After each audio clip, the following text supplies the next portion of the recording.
being topless in South Asia was pretty socially acceptable, even into the Mughal era when Islam was at its peak in the subcontinent. What I'm going to do in this episode is dive into that history. Uncovered breasts were a sign of respect. The most influential and powerful woman of the Mughal Empire. I mean, she's almost pretty much nude.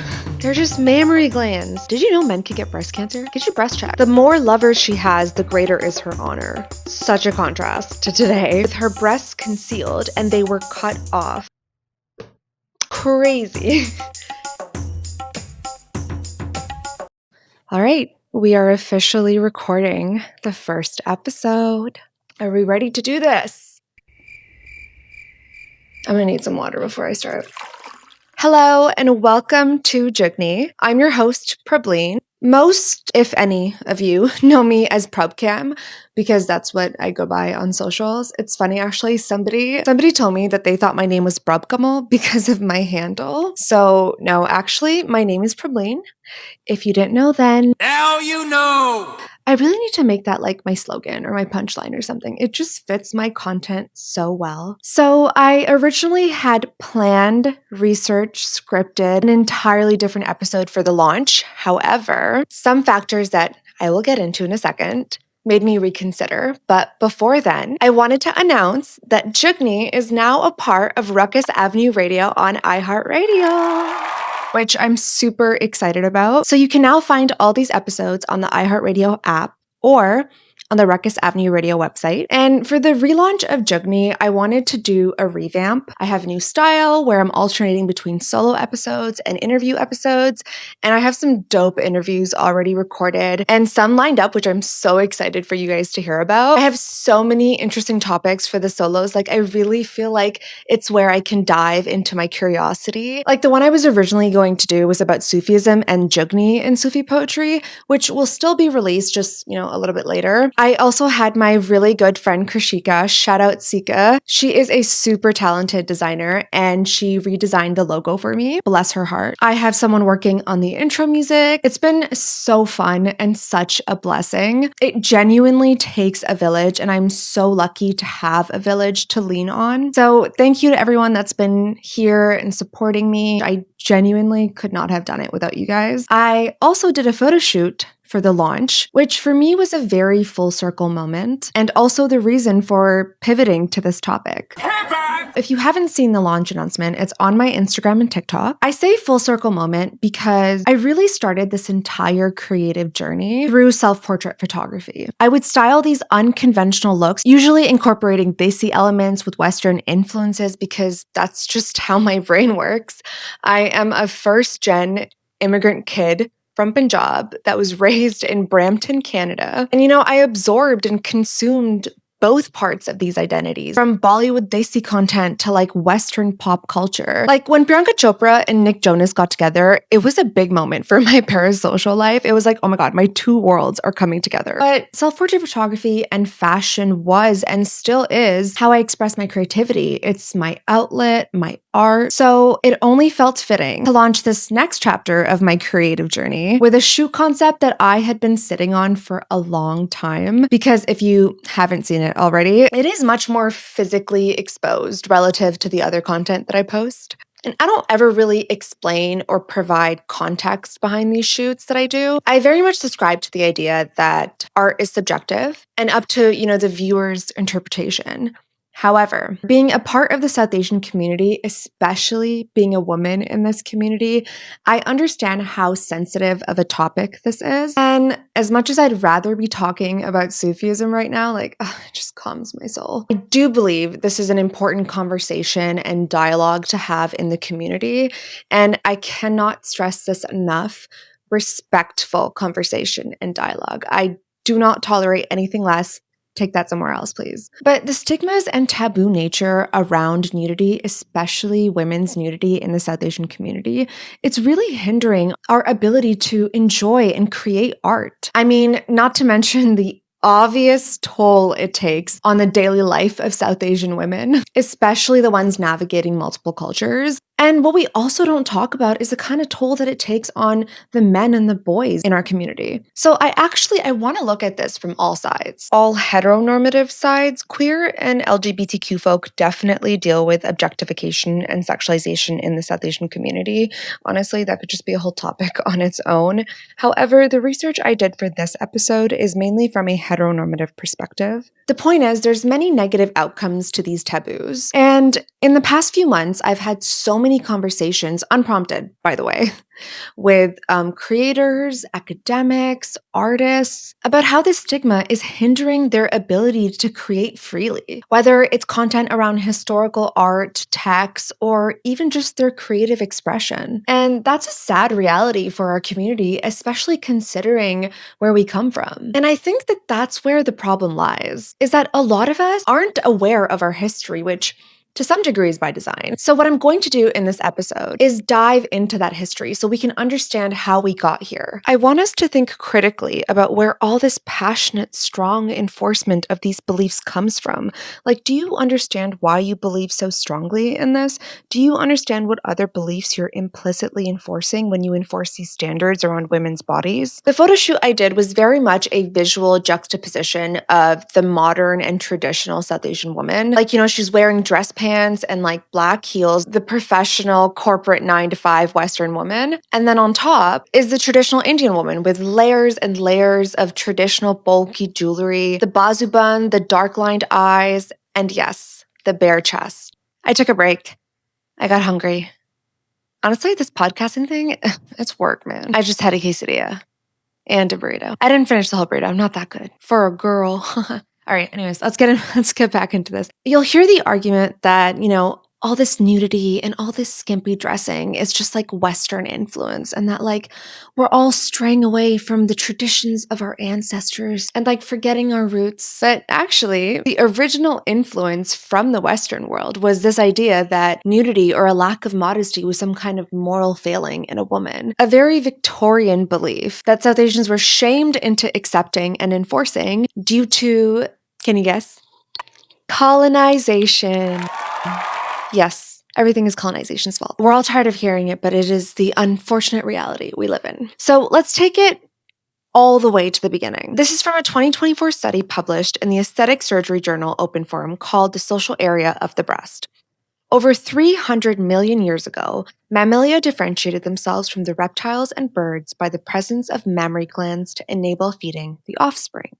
So mammary glands and breasts are so innate to us that our entire species is named after them. Eutherian mammals started to display sexual dimorphism with only the women having functional breasts. So what that means is all humans, regardless of biological sex, have mammary glands.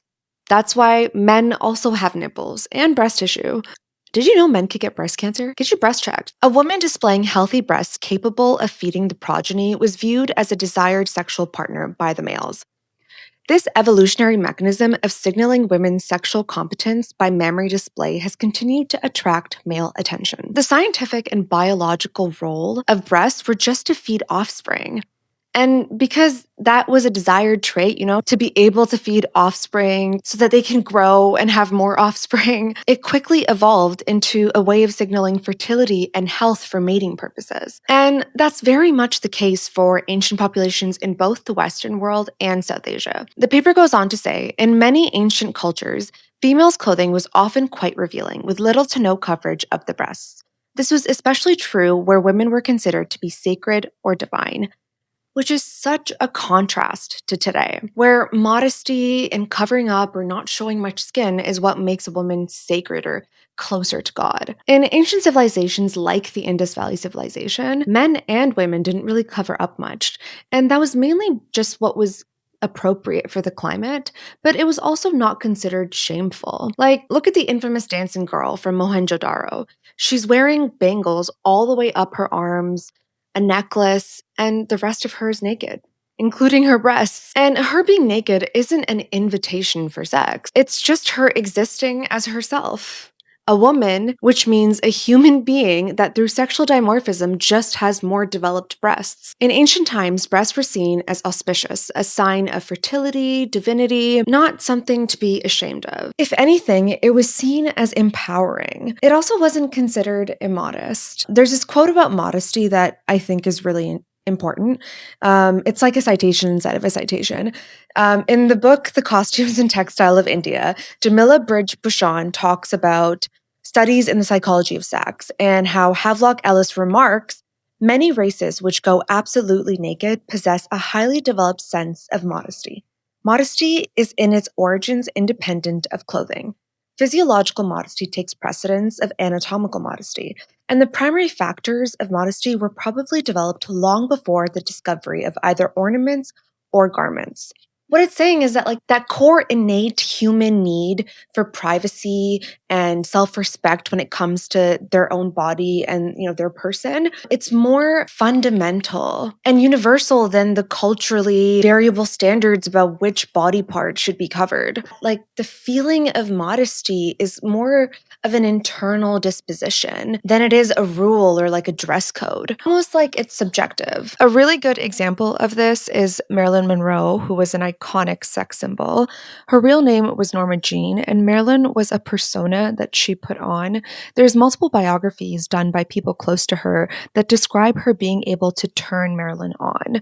Specifically, Amy Green talks about this one incident where they were out in public in New York, somewhere like Grand Central Station, amongst a crowd, and she wasn't being recognized because, she was just being herself, Norma Jean. And then without changing her appearance, without changing her clothes or her makeup, she was able to become Marilyn.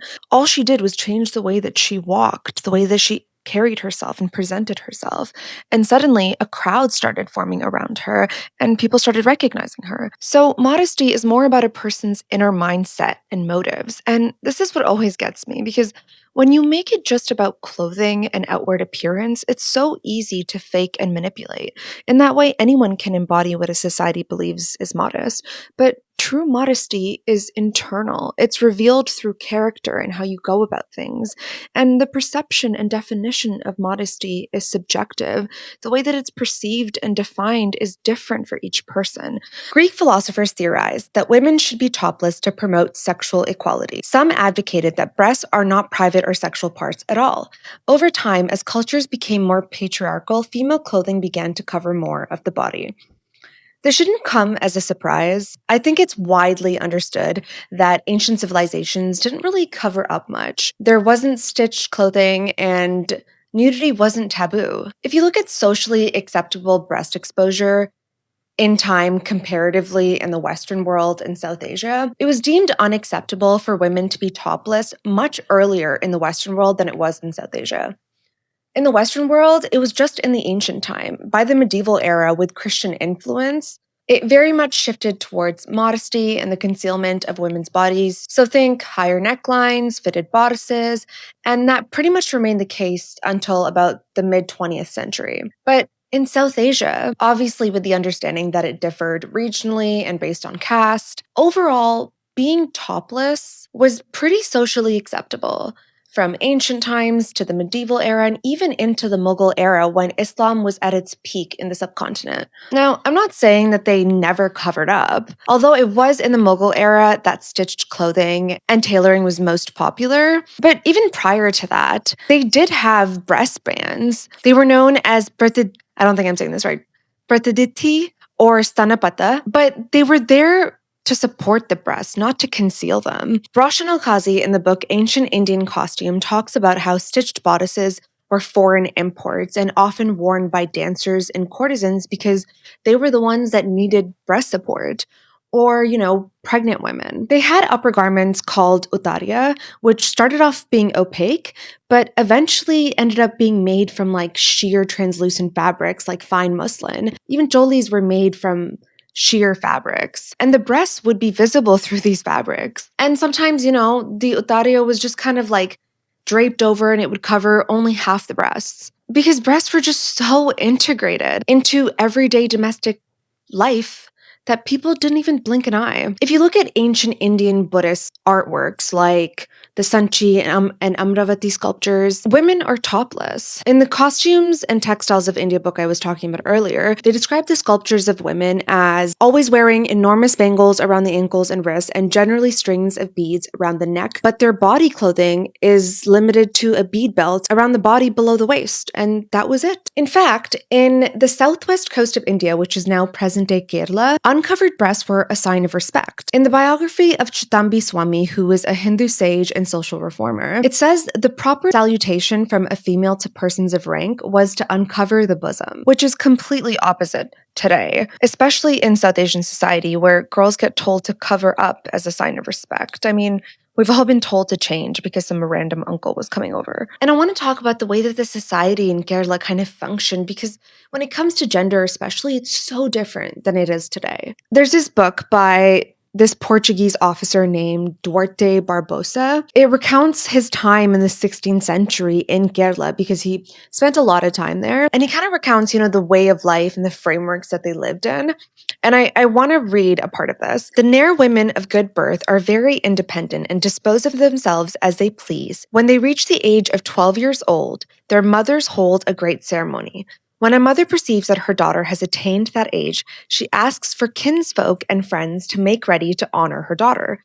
Then she asks of the kindred and especially of one particular kinsman or great friend to marry her daughter. This he willingly promises. Then, they have the whole ceremony and he gives her this jewel that she kind of wears around her neck for the rest of her life. And then she may dispose of herself as she will. The man departs without sleeping with her inasmuch as he is her kinsman. So pretty much if he's related to her by blood, he doesn't sleep with her. But if he's not, he may sleep with her, but he is not obliged to do so. Thenceforth, the mother goes about searching and asking some young man to take her daughter's virginity. They must be Nairs, and they regard it among themselves as a disgrace and a foul thing to take a woman's virginity. Which is crazy, because, you hear nowadays about immature boys, and they kind of boast about taking a woman's virginity. And when anyone has once slept with her, she is fit for association with men. Then the mother again goes about inquiring among other young Nairs if they wish to support her daughter and take her as a mistress, so that 3 or 4 Nairs agree with her to keep her and sleep with her, each paying her so much a day. By the way, Nairs is the name of the caste. It's a high-ranking caste in Kerala. The more lovers she has, the greater is her honor. Such a contrast to today.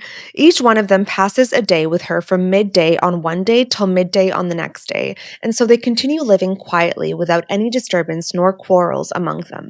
If any of them wishes to leave her, he leaves her and takes another, and she also, if she is weary of a man, she tells him to go, and he does so or makes terms with her.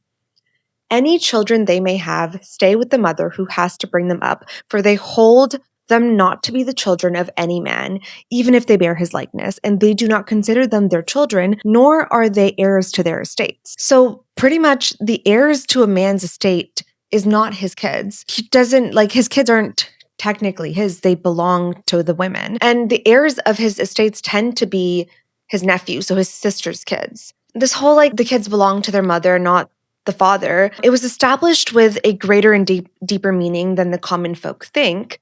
For they say the kings of the Nairs instituted it in order that the Nairs should not be held back from their service by the burden and labor of rearing children. The men of Nairs are groomed for war, so they have to be ready, and children are looked at as a burden. But what I find so interesting, and they talk about in the book, is that the men didn't get jealous. If a man was with the woman, then he would put his weapons or his sword outside the door. If one of her other husbands would come around, if he sees a sword, he wouldn't go inside.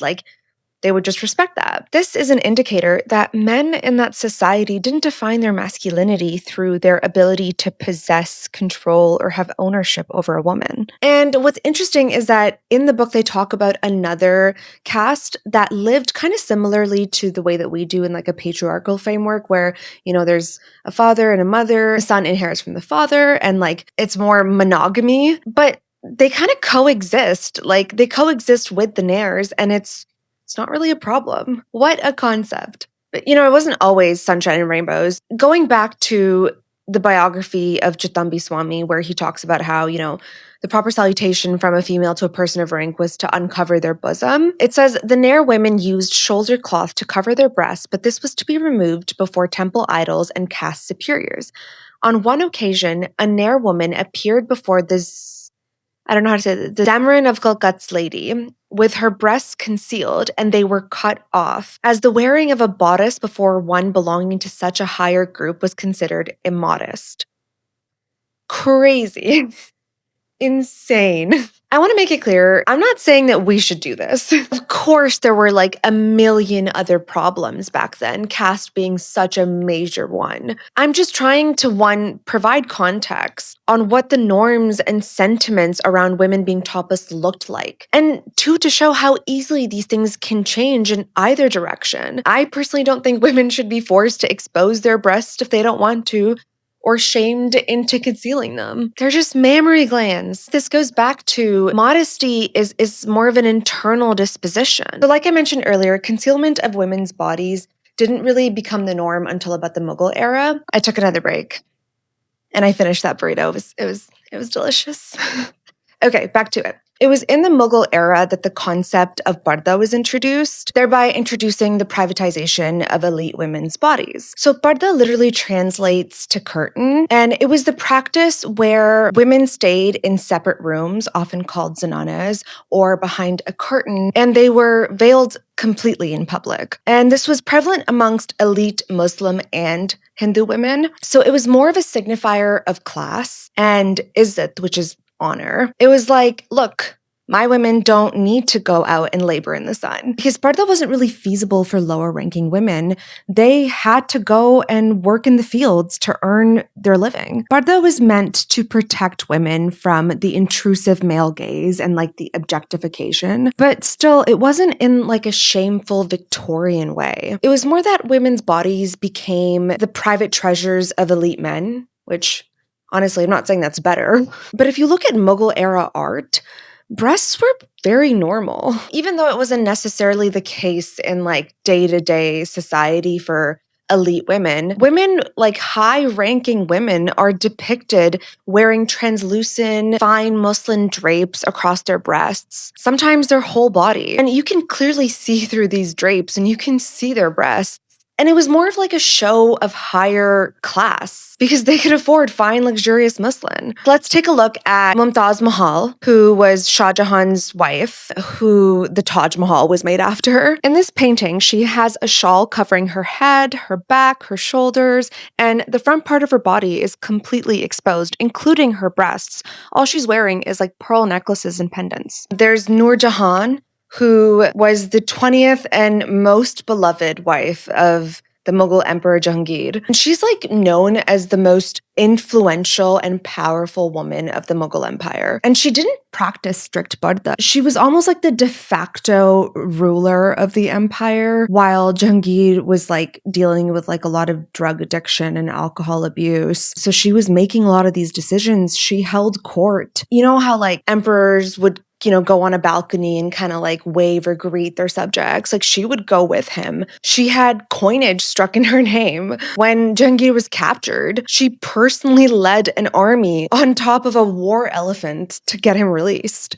And if you see her, she is depicted with her breasts. Even though that's just a depiction, I think it's telling of how they looked at breasts because they wanted high-ranking women to be depicted in that way as a celebration of them. There's another example of Janara Begum, who is Shah Jahan's daughter. I mean, she's almost pretty much nude. There's this paper called Imaging Women in Mughal India, Historical Narratives, Paintings, and Medical Texts by Poona Shimar. And she puts this beautifully. She talks about this painting called A Princess. It was dated 1605 to 1610. I looked for this painting. I couldn't find it. But here's a description of it. It's pretty much like a princess in a transparent veil and a yellow skirt, and she's reclining on a bed. And she has like maidservants massaging her feet as she's like listening to a veena player who's kneeling beside her. She talks about how the composition is resplendent with the physicality of feminine form. The transparent garments revealing the princess's bust and waist, the calm postural stance of the princess suggesting her pride in her perfect form, her vanity perceived as such by the painter and his patrons suggest how women were perceived and imaged, being adorned and massaged as an icon, being made ready for worship, placing the beholder of the painting in place of the worshipper. They're talking about, and you can see this with the other paintings as well, like these women in the nude aren't being depicted in any kind of sexual way. In the paintings, even though their breasts are visible or they're in the nude, it's depictions of them in a positive light. It goes on to say, the composition in question here is in all aspects a celebration of the feminine sexual form and feminine sexual desire. The title of the composition merely states a princess. The gaze reveals not even a subtle hint of sinner saint, respectable fallen, or virgin whore dichotomy that usually attempts to like lay down the ideal code of conduct for women. If one goes by the title of the painting, she is not a mere lover or a concubine or a dancing girl, but a princess. A princess? Shut up! The conduct of princesses had to be above reproach, as to them was tied the image of the royal house, which was being royal under greater popular and historical scrutiny of the contemporary sense of right and wrong, good or bad. And I think this analysis is true of the other paintings that I've shown of, Mumtaz Mahal or Noor Jahan. They are being depicted as royal, high-ranking women with their nudity and with their breasts exposed. Like, that wasn't despite it, it was because of it or along with it. You know what I mean? There's this misconception that because Mughal women were practicing parda, they weren't as present in, Mughal court and Mughal life. But really, Mughal women were very appreciated and very present in all aspects of Mughal life. I mean, their harems themselves were places where, they learned art, poetry, music. They got like a real full education there. And Noor Jahan wasn't the only woman that played a big role. A lot of women actually played a huge role. They generally had influence over the emperors and the decisions that they made. And if we go to Maharaja Ranjit Singh's time, there's that procession painting where he's going through the bazaar. And if you look at it, women can be seen with like exposed breasts just walking along normally. Actually, when you look at most of them, more of them have their shoulders covered than their breasts. And then there's that Akali painting of an Akali husband and wife with their child. And you can see that like she is like half draped. So this wasn't just the case in like South India or amongst the Mughals. Like, this was just the norm. There's this book I've been reading called The Lost Heed by Harleen Singh, Women in Colonial Punjab. I highly recommend it. It is incredibly detailed and informative. And in it, he talks about how during religious festivals like Baisakhi, hundreds of women and girls took a dip in the Ravi River or the sacred tanks at Amritsar and Gata's temples, completely naked and in full view. It's pretty common knowledge that the Sarovar at Harmandir Sahib, the Sikh holy place, was a communal space where men and women bathed. And when women were in the Sarovar, it was pretty normal for them to be bare-chested. It wasn't always segregated like it is today. And actually, in the Dasam Granth, which is a piece of Sikh literature, there's illustrations of naked women. The author Guru Gobind Singh Ji, who was the 10th and last living Sikh guru, he was retelling the story of Krishna and his gopis. And the gopis, who were women, were illustrated with their breasts exposed, bathing in a river. And the content around the illustration isn't vilifying their nudity. It's using it allegorically to convey a deeper meaning. It just shows that, like, nudity and breast exposure wasn't really a big deal then. So when did this start changing? The book goes on to say women had been bathing this way for centuries in Punjab, and the people, it seemed, didn't think much about this practice. But as the reins of Punjab shifted from the Sikhs to the British, the naked bathing Punjaban flouted the ideas of Victorian morality. This thought slowly permeated into the educated Punjabi man, a product of the colonial education system. There's a certain kind of freedom a person loses when their body is constantly sexualized and objectified. Imagine having that freedom your whole life with your body like women did in pre-colonial Punjab. And then these white men walk in and start shaming you and fining you into compliance. And then the men of your community join them. Like, there's incidents in the book where they talk about how they had people spying on these riverbanks to note down the names of women and fine them. The question of women bathing naked in Punjab also made its way into the Congress meetings when the Indian National Congress under Dadabhai Naoroji was convened at Lahore in 1893. You have to understand how deeply the colonizers embedded these beliefs into our societies for them to permeate so strongly into our generations. It went into Congress. This allowed all men to freely start policing and judging women.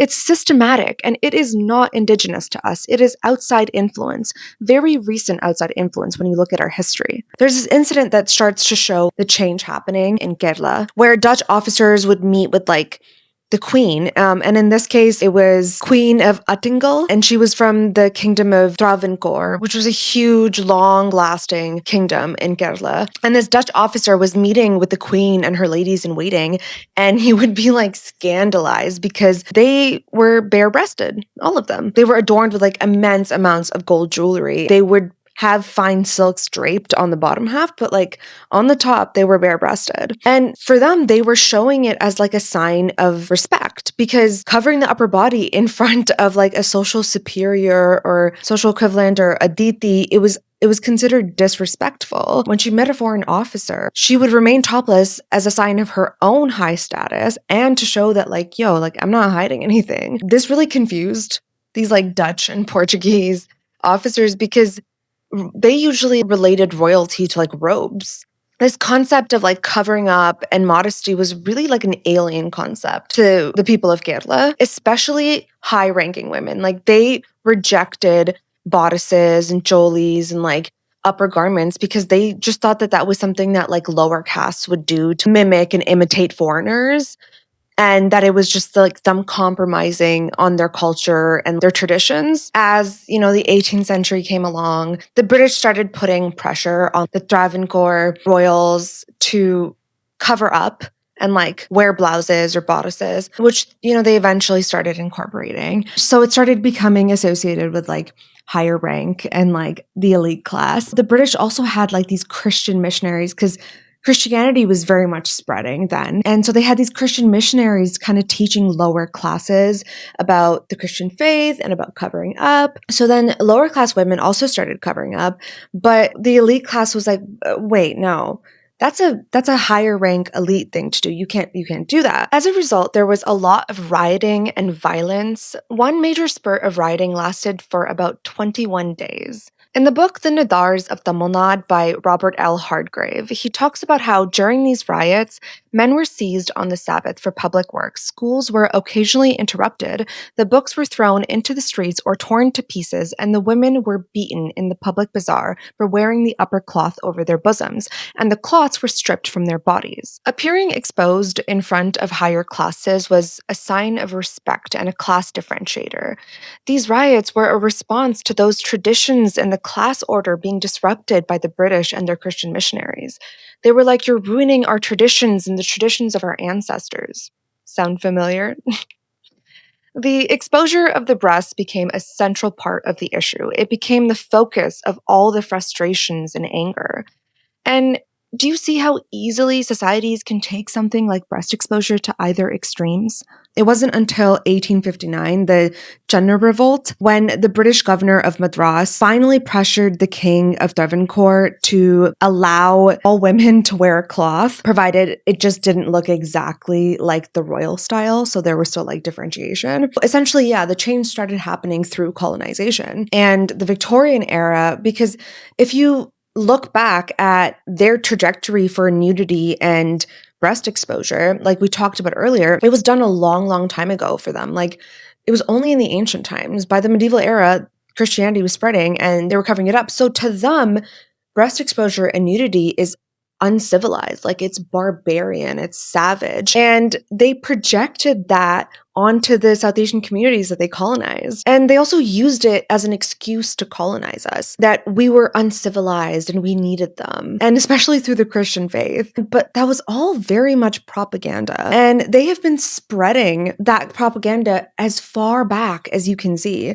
I actually went to this museum event that talks about how they did this way back when cameras just started becoming a thing. And they were pushing that narrative and that propaganda through images and paintings. I mean, I'll definitely be talking about it in another episode in more detail. But in both, the Western world and South Asia, there's this pattern where that switch to concealing women's body started taking over with Abrahamic religions. Both Islam and Christianity are Abrahamic religions. I don't know if there's actually a correlation in that, but it's a pattern. They're also both very rooted in patriarchy. And there's this need for men to be on top. And in order to do that, they had to control, possess, and police women. There's this unsaid idea with the way that modesty is defined now and like people's reasoning for the need for it, that men are these primitive beings that can't control themselves and can't control their this innate lust that they have. But when you think about it, isn't the most civilized indicator of a man that he can let a woman exist in all her femininity, in her natural state, without disrespecting her or losing control or sexualizing her or trying to control her? And like we've talked about, it was the case back in the day, in the procession or just in day-to-day life. Women's breasts were exposed and men were there and they were fine.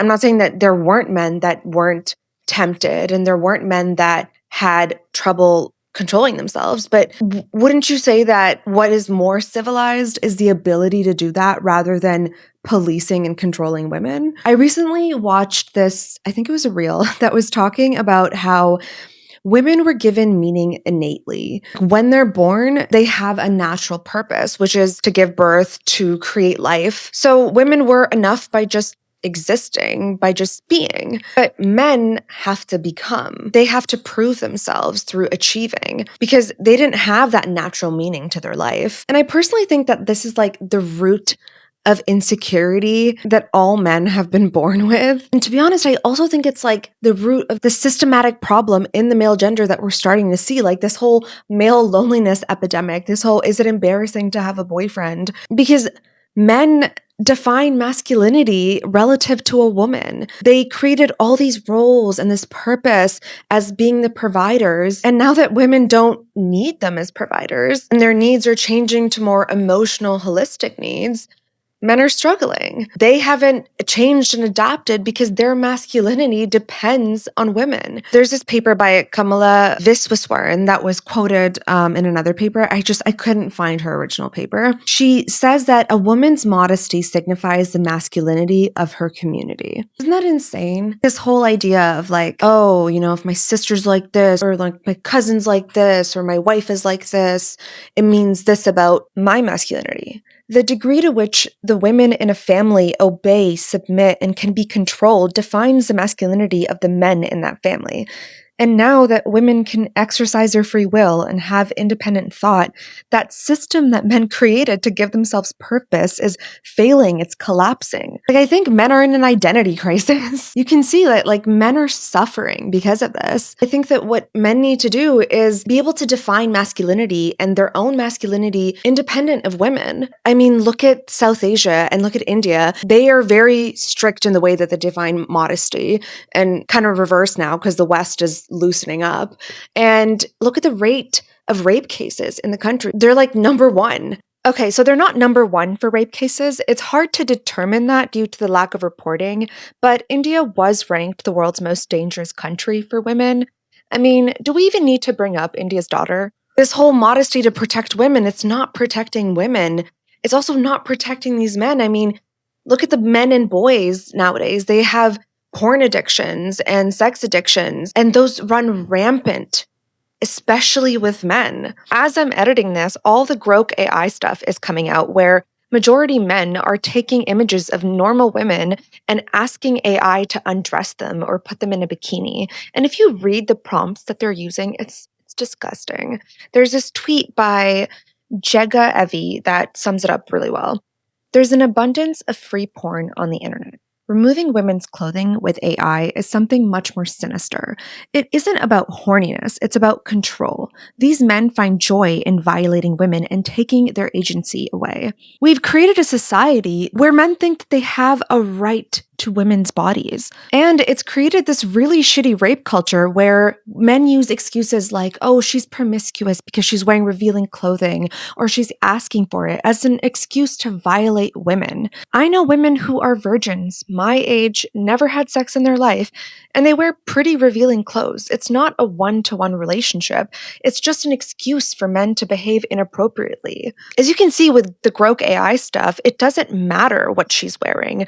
Men think that they have a right to a woman's body. It's taking the responsibility off of men to respect an entire gender and manage their compulsions. I don't want to just shame men. This is a systematic issue. A lot of these men have been conditioned, but that conditioning can be undone. What frustrates me the most is when people's arguments are, oh, well, this is just the society we live in. A society isn't some kind of immutable object that can't be changed. It's a collection of humans, and humans are known for evolving. If you can't tell by the very quick way we went from exposing breasts to it being unspeakably shameful, if we did that, we can definitely change. It's just not going to happen if you don't engage in critical thinking or healthy discussions in the community and start reflecting and changing your behaviors. This goes for both men and women. Don't get me started on the pick-me problem in South Asian communities. Women are major enforcers of patriarchy. Honestly, this goes for myself too. I catch these subtle biases or assumptions within myself all the time. We've all been conditioned and we're all capable of reconditioning a better reality. I want us to hold men accountable and provide them the kind of support and help they need to get better. So if you or someone you know is struggling with compulsive sexual behavior or pornography use, there are so many resources that you can go to. There's Sex Addicts Anonymous, SAA-recovery.org.